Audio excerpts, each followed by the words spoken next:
Bir soniya hayot va o'lim o'rtasidagi farqni anglatishi mumkin. To'satdan paydo bo'lgan dahshat va to'xtatib bo'lmaydigan vahshiy hayvonlar. Tayyorlaning, chunki siz hozir ko'rmoqchi bo'lgan narsa sizni shokka solishi aniq.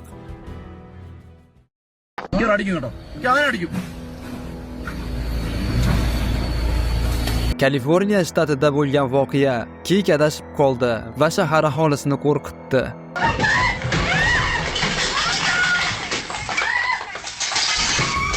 Bu holatda hatto ovchi ham nima qilishni bilmay qoldi, lekin xayriyatki oxir-oqibat u tirik qolishga muvaffaq bo'ldi.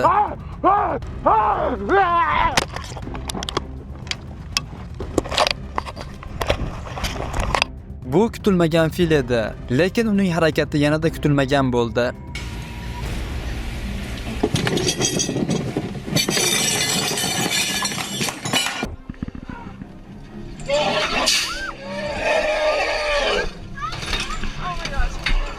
Avvaliga devor bo'ylab kelayotgan ona-bola ayiqlarning hech kimga zarari tegmayotgandi, lekin ona ayiq bolasini himoya qilishga to'g'ri keldi.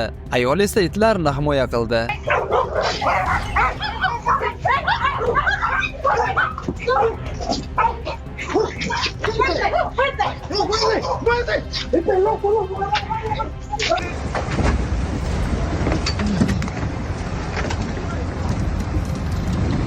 Erkak hayotini xavfga qo'yib kuchugini himoya qilmoqchi bo'ldi, lekin afsuski ayiq uni olib ketdi.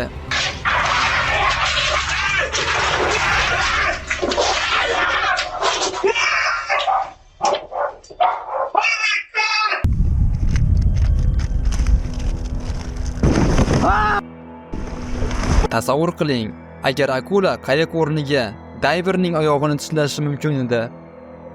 Kelajak uchun lifehack: agar ayiq hujumiga uchrasangiz, xuddi shular kabi baqiring.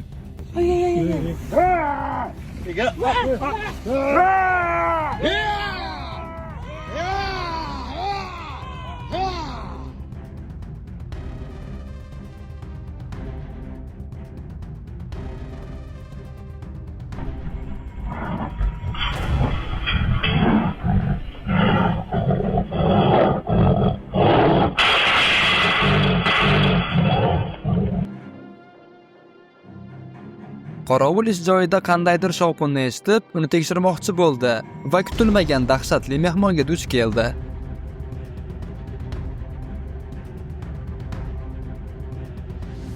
Avstraliya o'rmonlarida bo'lgan holat.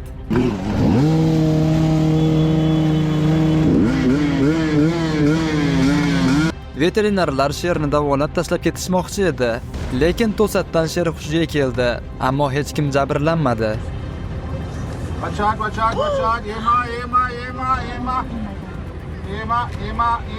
ema.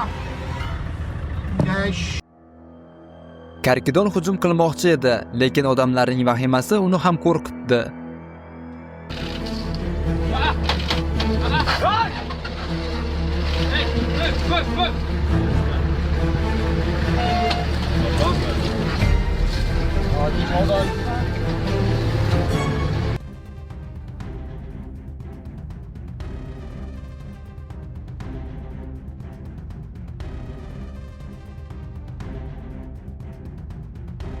Odatda karkidondan qochib daraxtga chiqish xato bo'lishi mumkin, lekin bu safar bu erkakning omadi keldi.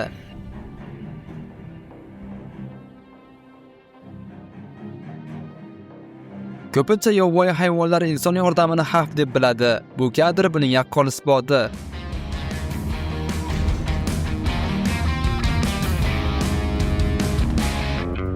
Begimotning tezligiga e'tibor bering.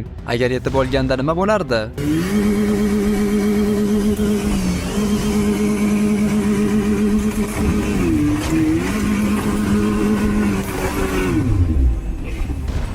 Ikki tasodifiy uchrashuv, lekin ikkalasi ham qo'rqib ketdi. Hamma bilganidek, Rossiyada ayiqlarning mehmon bo'lishi odatiy hol. He's hunting. So stay. Sean, stay. Look.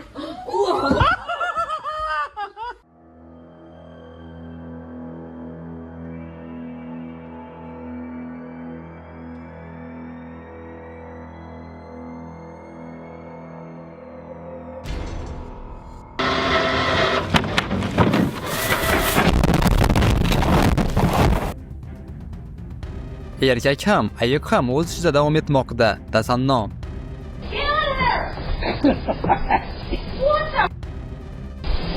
Whoa!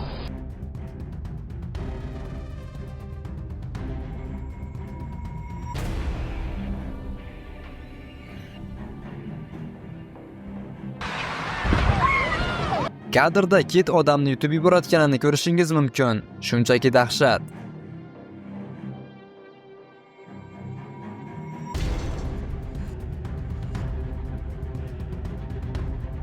Bu qiz endi fillar yoniga yaqinlashmasa kerak. Okay. Okay, I guess we don't get too close. Yana bir begemot bilan bo'lgan voqea.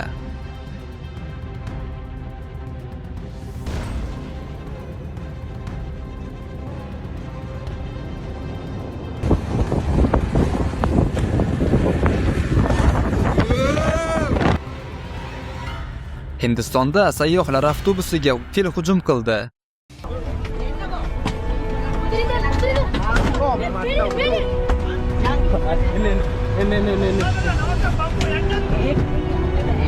Shimpanzelarning dahshatli kuchi bor.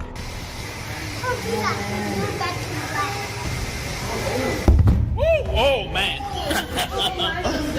Whoa.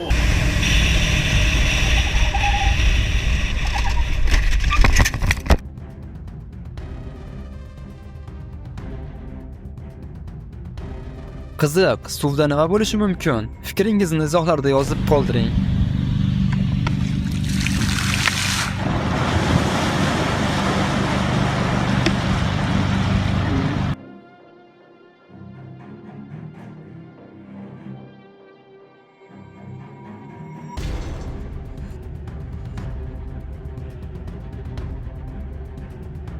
Bir qarashda maymunlar zararsizdek ko'rinadi, ammo ba'zida hatto mashinalarga ham hujum qilishi mumkin.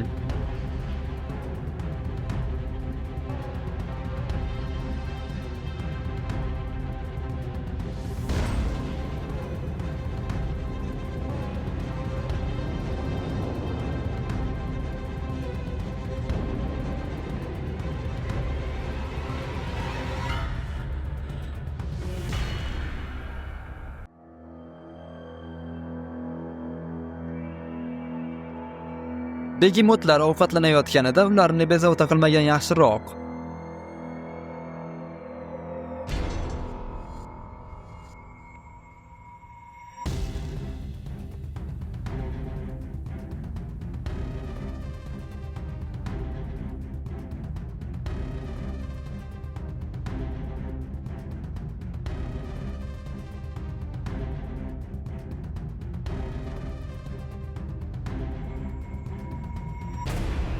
Mana buni tajribali yo'lboshlovchi deyish mumkin. O'zini yo'qotib qo'ymadi.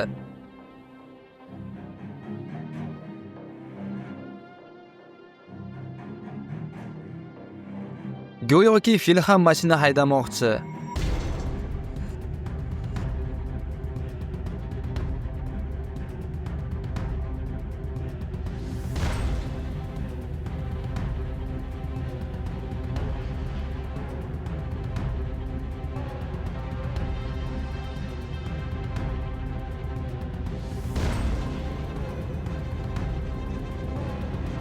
Oxiri nima bo'lishini qiz ham kutmagan edi.